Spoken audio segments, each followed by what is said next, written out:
Assalamualaikum warahmatullahi wabarakatuh. Rekan sobat Saudaraku Tribun Gayo. Senang sekali hari ini saya Intan Mutia kembali membersamai Anda semua 1 jam ke depan dalam podcast di kantor Tribun Gayo. Dan seperti terlihat di layar kaca Anda saat ini saudaraku, saya sudah bersama tokoh yang sangat luar biasa. Ada Bapak Abdul Aziz SPDI selaku penasehat Panitia Kurban Blangkolak 1 sekaligus juga Imam Masjid Raudatul Jannah Kampung Blangkolak 1. Selamat datang Bapak. Bagaimana kabarnya Bapak, sehat? Alhamdulillah sehat, Pak. Terima kasih Bapak sekali lagi sudah hadir di kantor Tribun Gayo. Dan dalam podcast kali ini saudaraku semuanya kita akan coba membahas terkait dengan kurban. Karena saat ini kita sudah memasuki bulan Zulhijjah ya Bapak ya. 2 Zulhijjah hari. Iya, tepatnya 2 Zulhijjah pada hari ini, dan nanti biasanya pelaksanaan hewan kurban itu di 10 Zulhijjah dan juga hari tasyrik Bapak ya, 11, 12 dan juga 13 yang jatuh pada tanggal 27 nantinya dimulai. Dan akan banyak sekali topik yang kita bahas terkait dengan pelaksanaan kurban sampai dengan esensi dari kurban itu sendiri. Dan kita akan coba membahas terlebih dulu Bapak, sebenarnya esensi dari kurban ini sendiri seperti apa Bapak? Assalamualaikum warahmatullahi wabarakatuh. Waalaikumsalam warahmatullahi wabarakatuh. Ya, alhamdulillah pada pagi hari ini kita bersama Tribun Gayo dalam menyebarkan syiar ya. Syiar Islam salah satunya adalah ibadah kurban. Pembahasan kita fokus kepada tentang ibadah kurban pada hari ini. Esensi daripada ibadah kurban itu sebagaimana yang disebutkan Allah dalam Al-Qur'an, la yanarallahu luhumuha wala dima'uha walakin yanaluhu taqwa. Tidak akan pernah sampai kepada Allah itu darah dan daging kurban itu. Yang sampai kepada Allah itu adalah takwa. Berarti esensinya adalah ketakwaan. Ukuran ketakwaan kita di dalam bulan Zulhijjah khususnya, itu salah satunya adalah dengan melaksanakan penyembelihan hewan kurban. Jadi bagi orang yang memang memiliki panggilan takwa, dia akan tersentuh setiap datang bulan Zulhijjah, setiap Idul Adha, insya Allah dia akan berusaha untuk berkurban.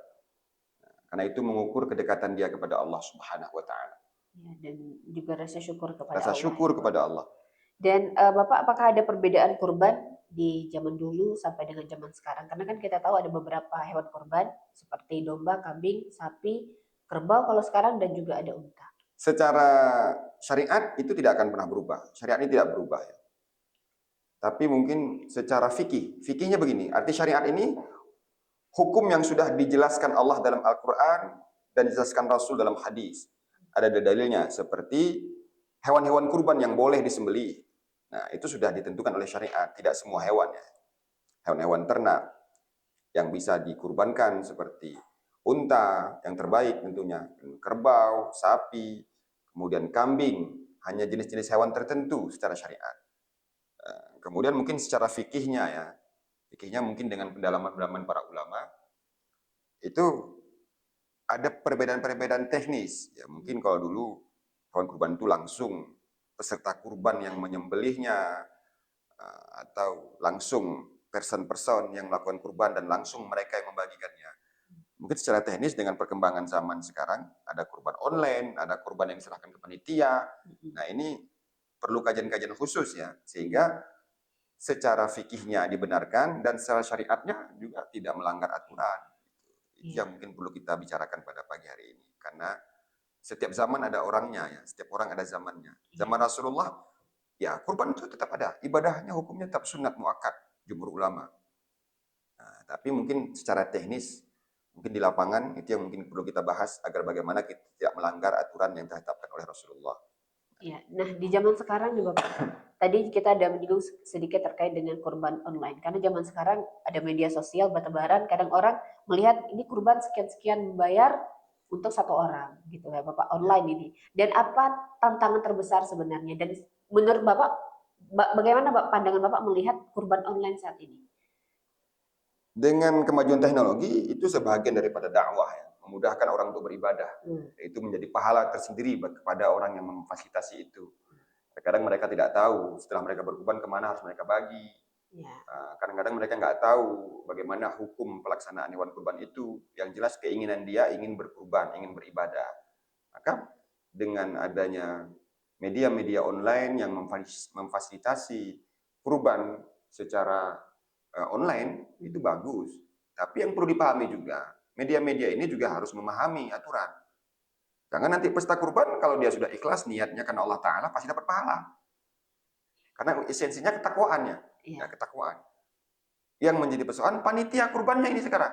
Panitia kurbannya harus paham juga bagaimana aturan-aturan syariat tentang pelaksanaan hewan kurban itu. Jangan hanya sekedar mengumpulkan donasi untuk kurban, setelah itu mereka bagikan begitu saja tanpa ada aturan. Nah, ini berbahaya juga. Seharusnya mereka dapat pahala, malah kebalikannya nanti mendapat dosa kan gitu. Oke. Nah, Tapi sebelum kita masuk ke dalam kepanitiaan itu, nanti kita akan berbicara panjang lebar, Bapak. ya. Tantangan terbesar saat ini dalam melaksanakan pesta kurban atau pada saat Idul Adha itu apa, Bapak? Bagi panitia khususnya. Pemahaman tentang syariat kurban ya, tentang hukumnya, tentang teknis-teknis bagaimana pelaksanaan kurban itu tidak melanggar aturan agama. Ini yang mungkin perlu dipahami oleh panitia. Karena ini kan mungkin sudah semenjak tahun 2000-an di Aceh Tengah ini, saya juga pernah terlibat di dalam donasi pengumpulan hewan kurban secara berjamaah yang berkelompok. Arisan kah namanya, atau iuran kah namanya. Nah, jadi panitia harus paham itu. Jangan nanti panitia menganggap ini hal yang biasa. Dan catatan, kurban itu ibadah. Ibadah mahdhah namanya. Ibadah yang terikat dengan syarat dan rukun. Ibadah yang diatur dalam hukum fikih. Jadi Islam ini kan ibadah itu kan luas. Ada ibadah yang tidak terikat. Tidak terikat waktu, tidak terikat syarat. Yang penting dia mencari ridha Allah, itu sah ibadahnya. Seperti sedekah, infak, itu kan nggak ada aturan harus sekian besarnya, harus gini waktunya, nggak ada. Tapi kalau ibadah-ibadah yang mahdhah, nggak bisa lari. Seperti kurban misalnya. Kurban ini ibadah mahdhah. Hewannya tertentu, umurnya tertentu, yang bisa untuk kurban, ya kan? Kemudian waktunya juga tertentu. Kemudian mekanisme penyalurannya juga tertentu, nggak bisa sembarangan. Itu yang kita maksud dengan ibadah mahdhah. Ya, dan lantas bagaimana kita bisa memastikan bahwa hewan ternak ini layak untuk disembelih dan dijadikan salah satu hewan kurban? Ya kalau ukuran syariatnya kan kita hanya bertanya kepada yang ahli. Kalau untuk sapi misalnya kan 2 tahun ya, 2 tahun lebih usianya, ya kan. Untuk kambing 1 tahun lebih, untuk unta 5 tahun lebih. Ya. Itu kita kan nggak bisa pastikan itu. Yang tahu itu ahli. Biasanya kalau tenaga ahli itu dia paham. Apakah melihat giginya, apakah melihat tanduknya. Tapi kalau untuk lebih supaya legal sebenarnya harus ada surat keterangan ya dari pemerintah. Jadi bagi pedagang-pedagang hewan kurban ini juga ya kalau bisa pemerintah memfasilitasi mengatakan bahwa hewan kurban itu sudah mencapai umur. Ya keterangan. Karena itu ada, mereka tahu sejarahnya kan. Di mana misalnya kerbau itu di mana dipelihara. Siapa induknya, bagaimana induknya, kapan dia lahir. Jadi mungkin dokter hewan perlu juga itu dilibatkan ya dalam memfasilitasi untuk kepuasan sahibul kurban. Jadi ketika panitia membeli kurban, mungkin sudah ada keterangannya di situ. Ini usia kerbau ini sudah mencapai 2 tahun lebih, berarti sudah sah untuk berkurban. Itu persoalan-persoalan fikih ya. Iya. Nah, menarik soal kurban ini, Engku. Kadang sebagian masyarakat, khususnya di Aceh Tengah, ingin sekali berkurban. Tetapi sebenarnya mereka dari kalangan yang tidak mampu atau kurang mampu, tapi sangat ingin berkurban. Nah, mereka ingin juga mungkin berkurban satu kambing yang seharusnya diniatkan untuk satu orang ya. Apakah bisa diniatkan untuk satu keluarga seperti itu? Nah itu dia, itu pemahaman fikihnya ya. Artinya kurban ini kan ibadah person, individual ya. Dia sudah ada aturan fikihnya. Satu kambing itu hanya untuk satu nama. Rasulullah menyembelih 1 ekor kambing dengan menyebutkan nama beliau. Allahumma inna hazi udhiyah Muhammad. Tapi beliau niatkan, wa ali Muhammad. Dan keluarga Muhammad. Inilah kurbannya Muhammad dan keluarga Muhammad. Intinya keluarganya nggak disebutkan namanya. Tapi pahalanya. Nah, jadi ini juga harus dipahami. Jadi jangan kita berkurban menyebutkan lembaga. Tidak ada kurban lembaga. Misalnya ini saya di Masjid Blangkola. Saya berkorban, ya Allah inilah korban Masjid Blangkola. Nah itu tidak ada. Nah, tapi kalau ya Allah inilah kurban Tengku Abdul Aziz bin Ismail Imam Blangkola 1 atau Imam Masjid Radul Jannah. Saya sembelih kurbannya. Itu nama saya, walaupun mengikut namakan mungkin uangnya dari jemaah masjid, ya sedekah-sedekah tetean. Nah, pahalanya sampailah kepada orang yang memberikan sedekah tadi. Nah, tapi kalau tidak menyebutkan nama atau tidak meniatkan, menyebutkan nama hukumnya sunnah, tapi yang jelas harus ada nama. dan nama itu nama individu ya. Iya. Artinya kalau untuk instansi tapi jatuhnya ingin berkurban, mungkin misalnya seperti kantor Tribun Gayo ingin berkurban, Ya, misalnya Bapak, ya. tidak mengatasnamakan atasan misalnya, tapi mengatasnamakan kantor itu tidak bisa, Nah, artinya itu tidak bisa. diniatkan kepada sedekah. Sedekah, itu sedekah, bukan Walaupun kurban. disembeli pada saat Walaupun disembelih pada kurban. pada saat kurban, Ya. artinya itu nanti jatuhnya Kesedekah. sedekah. Bapak, ya? Pahalanya ada, tapi tentu tidak sama ya. Iya. Nah, tidak sama seperti pahala kurban. Oke, baik. Nah, untuk yang berkurban sendiri Bapak, syarat dan ketentuan bagi yang ingin berkurban? Syarat dan ketentuan bagi yang berkurban, pertama ya dia harus mampu ya. Jangan sampai berkurban dia berhutang. Walaupun ada satu mazhab mengatakan boleh berhutang kalau memang ada kemampuan bisa dibayar selama setahun. Itu mazhab, ada satu mazhab, mazhab Malik lupa saya, tapi 4 mazhab itu mengatakan boleh. Mazhab Hambali boleh. Kalau mazhab Syafi'i hukumnya sunat muakkad. Mazhab Hanafi hukumnya wajib. Bagi orang yang mampu wajib. Dengan dalil man kana lahu wasi'ah falam yudhi fala yaqribanna musallana. Barang siapa yang punya kemampuan untuk berkurban dan dia tidak berkurban, maka jangan mendekati tempat sholat kami. Kemudian fasalli li rabbika wanhar. Maka sholatlah engkau dengan nama Tuhanmu dan sembelilah hewan kurban. Kata-kata wanhar itu fi'il amar. Itu versi mazhab Hanafi. Wajib bagi orang yang harta kekayaan itu mencapai nisab zakat. Kalau sudah sampai nisab zakat, maka dia wajib berkurban. Kalau mazhab yang lain hukumnya sunat. Jumhur ulama hukumnya sunat. Jadi syaratnya dia mampu. Mampu dalam arti kata bukan harus kaya. Jadi kalau ada orang yang mungkin tidak mampu, kemudian dia menabung, itu bagus. Nabung sedikit-sedikit, dia kumpulkan. Karena memang, Masya Allah itu saya pribadi mengalami ya. Luar biasa sebenarnya, dampak dari kurban itu luar biasa. Apalagi sangat dianjurkan peserta kurban itu menyaksikan penyembelihan hewan kurban itu. Kalau bisa dia yang sembelih, kalau mampu. Tapi kalau dia tidak mampu, dia menyaksikan darah itu menetes, kalau dia mampu. Dan pasang niat, berdoa di situ. Itu doa kita diijabah oleh Allah. Nah, apa lafal? Adakah lafal khusus yang harus diutarakan oleh si kurban ini ketika menyaksikan hewan kurbannya disembelih? Ya niat saja, ya berdoa kepada Allah, ya Allah misalnya. Ya Allah mudahkan rezeki saya tahun ini, ya Allah naikkan pangkat saya tahun ini. Kan bisa-bisa saja. Apa saja permintaan kita kepada Allah, karena itu salah satu waktu yang mustajab. Karena Rasulullah berpesan bahwa peserta kurban itu akan diampuni oleh Allah, akan diterima doanya sebelum darah itu sampai ke tanah. Nah, makanya kita anjurkan peserta kurban itu biasanya hadir, melihat. Tapi kalau dia nggak mampu, mungkin dia alergi melihat darah ya, jangan sampai menimbulkan mudarat ya. Di tempat jauh juga boleh, nggak mesti harus melihat. Yang penting kan niat, esensinya ketakwaannya. Ya, sebelum hari H kurban, Ustaz, apa yang harus dilakukan dan tidak boleh dilakukan oleh peserta kurban? Yang tidak boleh dilakukan peserta kurban ini sebenarnya bukan tidak boleh, sangat dianjurkan semenjak masuk 1 Zulhijjah kemarin ya. Itu peserta kurban tidak mencukur, tidak memotong bahagian-bahagian tubuhnya termasuk kuku, rambut, kumis. Itu sangat dianjurkan. Tapi kalau sudah terpotong jangan pula nanti merasa tidak sah kurbannya. Sangat dianjurkan. Tujuannya apa? Untuk tafaul, untuk motivasi berdoa kepada Allah bahwa seluruh bagian tubuhnya itu diampuni oleh Allah Subhanahu wa taala.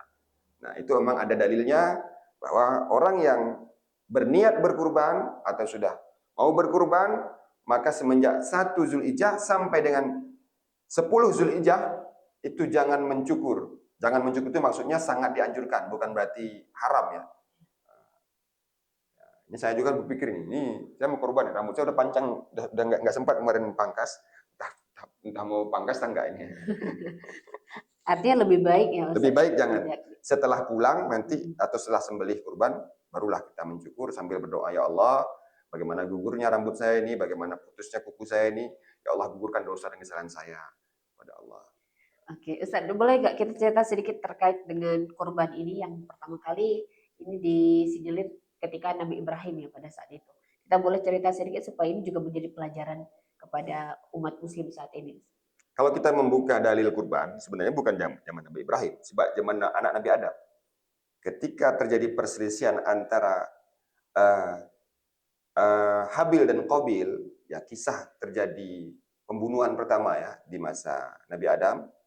Anak Nabi Adam itu ada 2 satu Habil, satu Qabil, dan mereka lahir dengan pasangan laki dan perempuan sekali lahir. Jadi dan nikahnya nikah silang, itu syariat Nabi Adam waktu itu karena belum ada manusia lain ya. Jadi anak yang lahir dari pasangan A akan menikah dengan anak yang lahir dari pasangan B. Nah, tapi waktu itu si Qabil tidak mau, dia tidak mau menikah dengan pasangan si Habil, maka si si Qabil tetap bersikeras bahwa dia nikah dengan adik kembarnya yang perempuan. Dan itu dilarang dalam syariat Nabi Adam. Tapi Allah Maha Adil, Allah ingin menguji bagaimana ketulusan mereka dalam menjalankan perintah Allah. Allah menguji dengan dalam bahasanya kurban. Waktu itu kurban bukan udhiyah. Kurban itu kan bahasa Arab karuba. Artinya dekat, mendekatkan diri kepada Allah. Allah menguji dengan bagaimana mereka berkurban mempersembahkan harta mereka kepada Allah, dan yang diterima waktu itu adalah kurbannya Habil. Karena Habil memberikan tanaman-tanaman terbaik, Habil memberikan hewan yang terbaik, sementara Qabil memberikan tanaman-tanaman yang busuk, yang tidak laku dimakan, tidak bisa dimakan, dia sedekahkan, dan Allah tidak menerima kurbannya Qabil, tapi Allah menerima kurbannya Habil. Itu sudah ada sejak zaman Nabi Adam. Kemudian dilanjutkan lagi dengan zaman Nabi Ibrahim, ketika Allah menguji keimanan Nabi Ibrahim untuk menyembelih putranya, Nabi Ismail alaihissalam. Karena dia sangat mencintai putranya, maka Allah ingin menguji kedekatan Ibrahim dan kecintaan Nabi Ibrahim kepada Allah, apakah lebih mencintai anaknya atau mencintai putranya Ismail. Yang Allah perintahkan, yang dalam surah As-Saffat itu disebutkan, ya bunayya inni ara fil manami anni asbahuka fanzur ma za tara qala ya abati fa'al ma tu'maru satajiduni insyaallah minas sabirin. Nabi Ibrahim bermimpi ya melihat putranya disembelih, dan dia bertanya kepada putranya apakah bagaimana pendapat putranya. Putranya menjawab, kalau memang itu perintah Allah ya ayahku, laksanakan. Mudah-mudahan engkau akan menemui aku nanti menjadi orang-orang yang bersabar. Namun Allah Maha Adil. Allah hanya menguji. Tidak mungkin Allah membahayakan. Perintah Allah itu pasti tidak akan pernah membahayakan hambanya. Cuman ujiannya yang kadang kita takut. Tapi Nabi Ibrahim dengan tekad menyembelih putranya. Tapi Allah menggantinya dengan seekor kibas. Itulah yang menjadi mungkin syariat. Sampai hari ini, kurban itu dilaksanakan dengan penyembelihan kibas, kambing, unta, dan sapi serta kerbau. Jenis hewan tertentu. Itulah mungkin kisah sedikit ya, yang kita bisa baca dalam surah As-Saffat.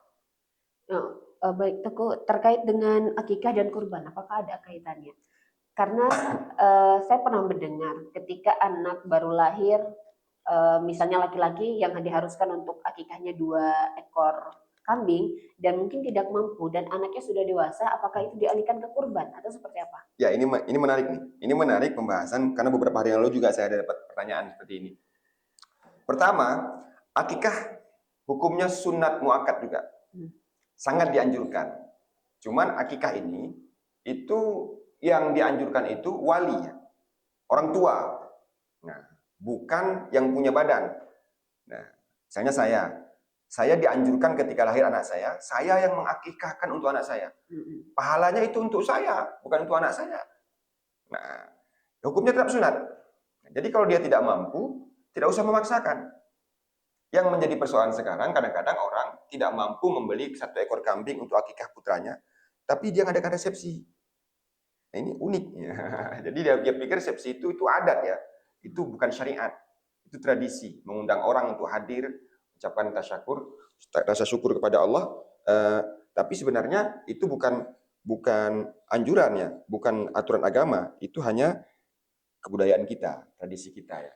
Jadi kaitannya tidak ada. Akikah dengan kurban tidak ada. Sementara kurban itu untuk pribadi pahalanya. Misalnya saya berkurban untuk saya. Atau boleh saya berikan kepada anak saya, atau saya hadiahkan kepada orang lain. Tapi yang sangat dianjurkan itu untuk saya. Dan itu tidak ada aturan seumur hidup sekali. Kalau akikah hanya sekali. Iya. Kalau kurban bisa berlanjut, tahun ini kurban, tahun besok kita kurban. Setiap kita punya kemampuan, silahkan berkurban. Hukumnya sama, dua-dua sunat. Lalu bagaimana kalau pada Idul Adha ini dia belum berakikah? Dia niatnya akikah dulu, baru kurban, begitu kan? mengakikahkan dirinya sendiri. Kalau anjuran saya, sebaiknya kurban saja dulu. Pertama, akikah itu bukan kesunahan untuk pribadi, kesunahan untuk wali. Tapi kalau dia mau mungkin birrul walidain dalam mazhab Syafi'i, boleh kita berkurban, menyembelih akikah atas nama diri kita karena mungkin orang tua kita dulu nggak mampu menyembelihkan akikah kita atau nggak tahu. Lalu kita menyembelihkan akikah untuk diri kita. Tapi ingat, harus ditanya dulu dengan orang tua kita. Izin enggak orang tua kita? Misal orang tua saya belum akikah saya. Orang tua saya masih ada, ayah saya. Saya tanya, apakah saya udah akikah dulu? Belum. Izin enggak ama kalau saya akikah untuk saya? Dan pahalanya saya hadiahkan untuk ama. Tapi ya kalau nggak izin, orang tua enggak boleh. Ya mungkin dia pun hadisnya kullu ghulamin murtahanun illa bi aqiqatihi. Setiap anak itu akan tergadai. Kata Allah ada kata Rasulullah dalam sebuah hadis, tergadai kecuali dengan akikah. Maksud tergadai ini tidak mutlak anak itu menjadi istilahnya hak mutlak. Kayak mungkin kalau saya umpamakan begini ya. Kita punya mobil itu ada di penggadaian misalnya. Udah kita gadai. Mobil kita, tapi kita nggak bisa pakai sebelum kita bisa tebus. Itu mungkin ilustrasi pendekatan. Artinya untuk tidak milik utam, tidak milik sempurna. Ya. Ini mungkin pendekatan. Jadi intinya, walaupun hukumnya sunat sangat dianjurkan. Kalau dalam mazhab Syafi'i boleh, kapan mampu. Tapi kalau dalam mazhab yang lain nggak boleh. Hanya 7 hari. Selesai 7 hari tidak ada hukum akikah. Nah, tapi kalau mazhab Syafi'i boleh, kapan kita mampu. Dan mazhab yang lain tidak menganjurkan. Kalau tidak berakikah ya tidak usah akikah. Kalau memang sudah lewat 7 hari, berarti nggak mampu. Ini perbedaan mazhab. Artinya kalau misalnya sudah sampai dewasa belum berakikah, lebih baik kurban saja. Kurban saja. Oke, terkait pembagian hewan kurban, ini menarik untuk kita bahas lebih banyak lagi juga terkait dengan kepanitiaan yang mungkin harus, karena begini Bapak, banyak juga dari kepanitiaan ini yang lebih banyak mengambil jatah untuk dirinya ketimbang untuk diberikan kepada yang seharusnya menerima. Dan berapa biasanya kalau misalnya menyembelih kambing, berapa jatah untuk si penyembelih dan berapa yang boleh diambil untuk panitia? Ya. Pertama, ini unik ya, karena ini menjadi persoalan-persoalan mayoritas. Karena dengan maraknya korban-korban kelompok saat ini, masing-masing kampung, masing-masing masjid membentuk kepanitiaan. Ini tidak melanggar aturan ya. Rasulullah juga pernah melakukan kurban kelompok dengan menyembelih 1 ekor unta dengan mengumpulkan beberapa orang sahabat. Tapi mereka melaksanakan sendiri. Yang 7 orang tadi tidak pakai wakil. Mereka menyembelih sendiri, mereka membagikan sendiri 7 orang tadi. Nah, hari ini sebagian orang mengantarkan hewan kurbannya kepada panitia. Apakah boleh? Boleh. Itu bagian dari syiar ya. Bagian untuk mempermudah orang beribadah. Ta'awun, membantu orang dalam mendekatkan diri kepada Allah. Cuman yang perlu dipahami, panitia harus paham aturan kurban.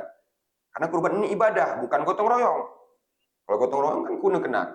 Suka-suka kita, hasil kesepakatan. Gimana caranya daging kurban ini? Kita makan sama-sama, kita bagi ke itu boleh. Tapi kurban tidak boleh. Karena dia ibadah mahdhah. Sekali lagi itu ibadah mahdhah. Ibadah yang terikat dengan aturan syarat dan rukun atau aturan fikih. Lalu bagaimana bagian-bagian daging kurban? Mayoritas ulama dari 4 mazhab itu berpendapat daging kurban itu dibagi 3.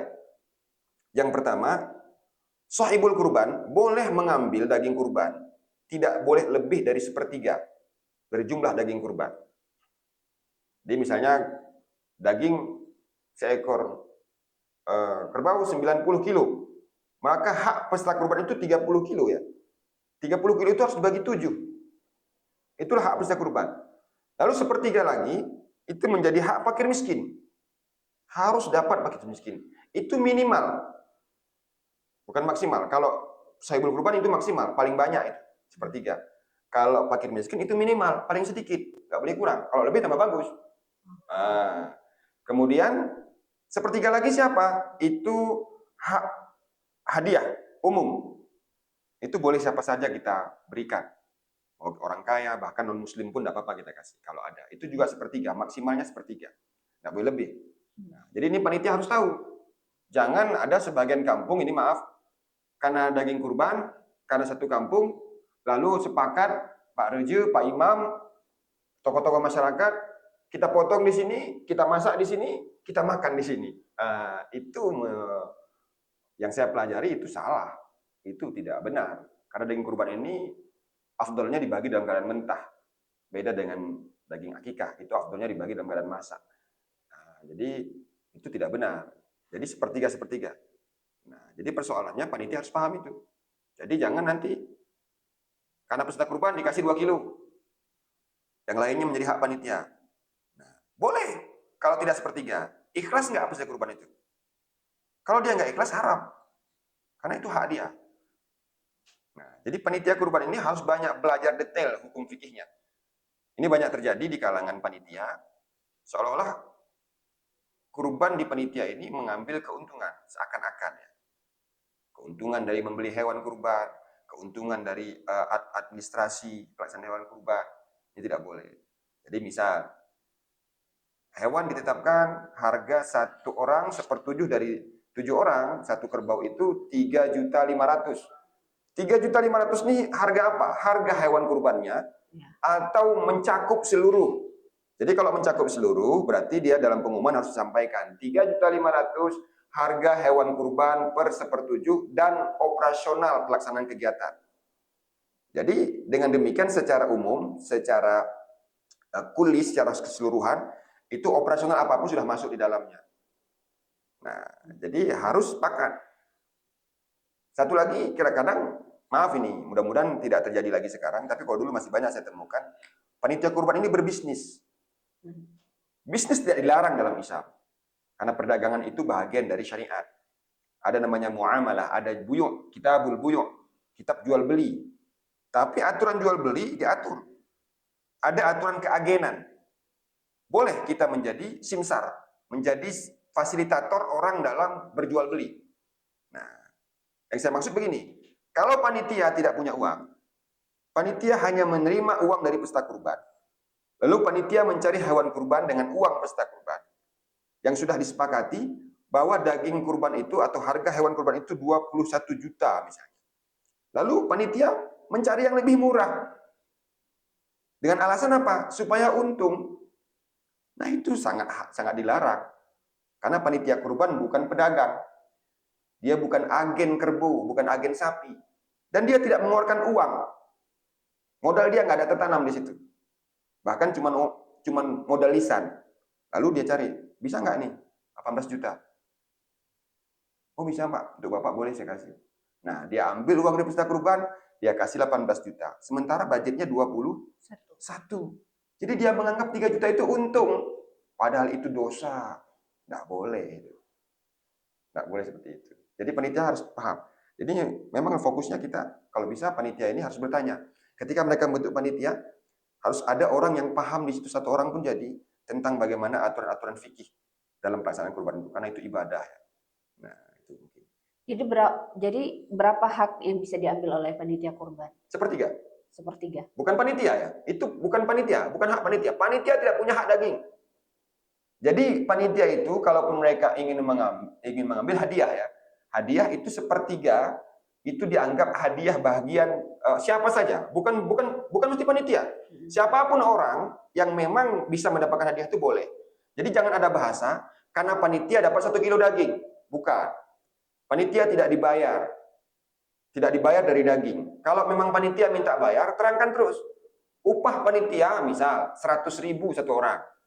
Jadi siapapun yang menyerahkan hewan kurbannya, kasih upah panitia. Kalau di Blangkola, ini pengalaman kami di Blangkola, kami biasanya kalau menitipkan hewan kurban tanpa kurban kelompok, kami minta dana operasional. Dana operasional, bukan upah ya, dana operasional. Misalnya beli plastik, beli terpal, untuk beli untuk kebersihan, itu sudah kita spek semua, sudah kita buat rapnya. Bahkan kami panggil pemadam, Ya. Nah, kita kasihlah sedikit uang rokoknya dari uang operasional. Kalau kita di Blangkola kita tetapkan 21 juta. 21 juta budgetnya. Dengan target 80 sampai 90. Itu kita sudah bicara dengan agen kerbau, dan panitia tidak membeli kerbau. Panitia hanya kontrak dengan satu orang, namanya Lik Jasimun, dan tahun ke tahun beliau memang. Jadi kita sudah pasang target. Minimal 80, maksimal 90. Jadi kita ambil dari minimal. Berarti kalau ada sekarang 11 ekor, belangkolak satu korban, kalikan 80 kilo dagingnya. Kita ambil yang minimal. Jadi itu kita sudah begitu hewan disembelih, sudah rebah, sudah dilapah, itu sudah bertumpuk 1 kilo, 1 kilo, 1 kilo, 1 kilo. Berarti kalau ada 10, 800. 800 kilo daging sudah bertumpuk dan itu dipisah menjadi 3. Ini bagian peserta kurban, ini bagian fakir miskin, ini bagian uh, umum, bukan bagian panitia. Jadi jangan ada bahasa bagian panitia. Panitia tidak diberi upah dari daging kurban atau dari bagian-bagian hewan kurban, haram. Tidak boleh panitia mengambil. Ini ada sebagian, maaf ini, bagi Pak Imam atau ketua masjid yang memfasilitasi kurban. Jangan beranggapan karena dia menyembelih kepalanya untuk dia. Nah, itu haram. Nah, ini karena saya orang lapangan, saya dulu mengalami hal-hal seperti itu dan alhamdulillah saya tolak. Nah, jadi tidak boleh. Ini ada sebagian tradisi kalau motong itu lehernya harus jengkal dari kemiring. Nah, ukurannya sejengkal. Rupanya itu kadang-kadang trik supaya daging lebih banyak leher. Potong.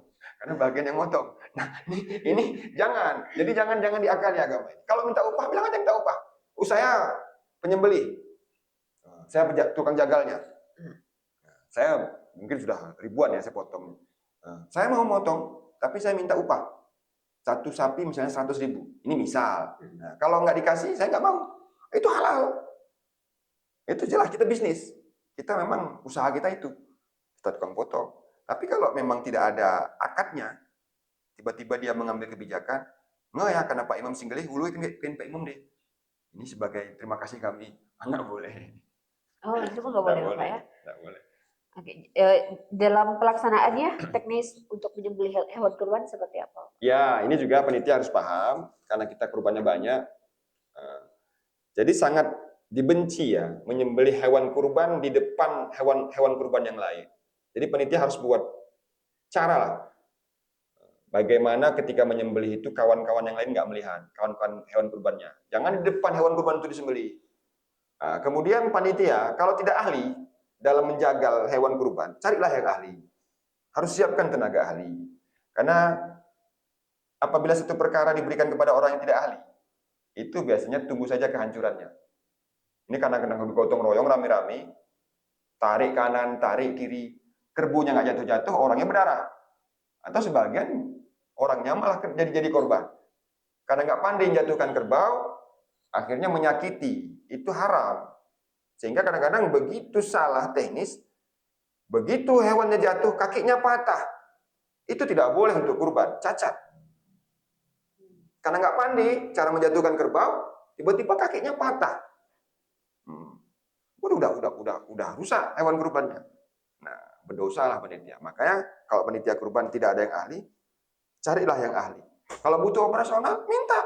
Itu kewajiban sahibul kurban, itu ibadah mereka.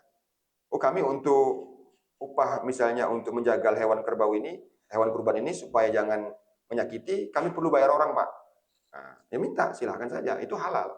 Ketimbang mengambil bagian dari daging kurban itu. Atau menjual, misalnya menjual kulit, itu tidak boleh. Kulit itu bagian yang bisa dimakan. Jadi harus disalurkan kepada yang berhak. Itu mungkin. Oke. Oke, di akhir pembahasan kita hari ini, Bapak apa ingin Bapak sampaikan untuk masyarakat Kabupaten Aceh Tengah? Baik.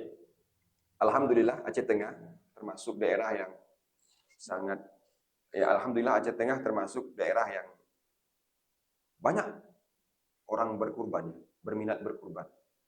Nah, dengan ya model sekarang ini kurban-kurban berjamaah melalui masjid, melalui kampung dengan kepanitiaan, maka kami selaku salah satu panitia pelaksanaan kurban berpesan kepada seluruh panitia, maka pahamilah kurban itu secara benar, sehingga kita sebagai panitia itu kita hanya fasilitator, kita hanya memfasilitasi untuk mendapatkan pahala di sisi Allah Subhanahu wa taala. Jadi kalau tidak paham, maka belajar dan bertanya. Nah, mudah-mudahan amal ibadah kita itu menjadi pahala. Jangan malah sebaliknya, tujuan kita berbuat ibadah, tapi malah kita melaksanakan perbuatan yang dibenci oleh Allah Subhanahu wa taala. Mungkin itu saja sebagai statement ya. Mudah-mudahan bermanfaat. Terima kasih. Assalamualaikum warahmatullahi wabarakatuh. Waalaikumsalam warahmatullahi wabarakatuh.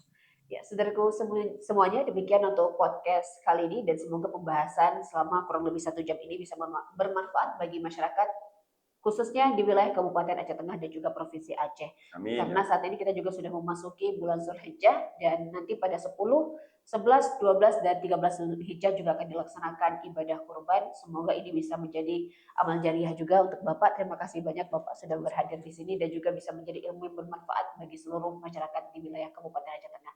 Dan saya Intan Mutia mewakili kru yang bertugas pamit undur diri. Wassalamualaikum warahmatullahi wabarakatuh. Waalaikumsalam warahmatullahi wabarakatuh.